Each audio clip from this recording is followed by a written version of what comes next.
ఢిల్లీలో H3N2 అనే influenza virus మళ్ళీ స్టార్ట్ అయిపోయింది. మళ్ళీ అంటే మీకు తెలుసు ఆల్రెడీ కోవిడ్ మనకు వచ్చింది. కోవిడ్ వచ్చినప్పుడు ఎంతమంది చనిపోయారు. అది కూడా ఒక టైప్ ఆఫ్ వైరస్సే.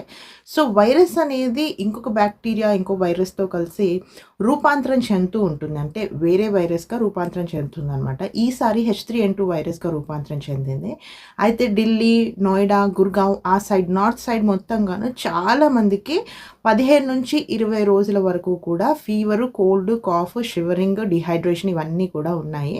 ముందు అందరూ ఏమనుకున్నారంటే normal seasonal cold season change అయింది కాబట్టి కోల్డ్ అనుకున్నారు. అలాగే ఢిల్లీలో ఉన్న pollution is the one reason ఛాతీలో నిండిపోవడము. ఇది ఇంకా ఇన్‌ఫ్లుయెన్జా కూడా నిండిపోవడం. సో, దీనికున్న ప్రికాషన్స్ ఏంటి అంటే 3 డేస్ కన్నా ఎక్కువ ఉంటే ఖచ్చితంగా డాక్టర్ దగ్గరికి వెళ్ళాలి. ఒకవేళ మన ఆక్సిజన్ పర్సెంటేజ్ కనుక 92% కన్నా తక్కువ వెళ్తే మాత్రం ఖచ్చితంగా అడ్మిట్ అవ్వాలి. డాక్టర్‌కి చూయించుకోండి. ఢిల్లీ అటు సైడ్ నార్త్‌లో ఉన్నా లేదా అక్కడి నుంచి మళ్ళీ ఇక్కడికొచ్చినా సరే ఎవరైనా సరే ప్లీజ్ టేక్ కేర్. ప్రికాషన్స్ అయితే తీసుకోండి. ఇది మళ్ళీ పాకకుండా.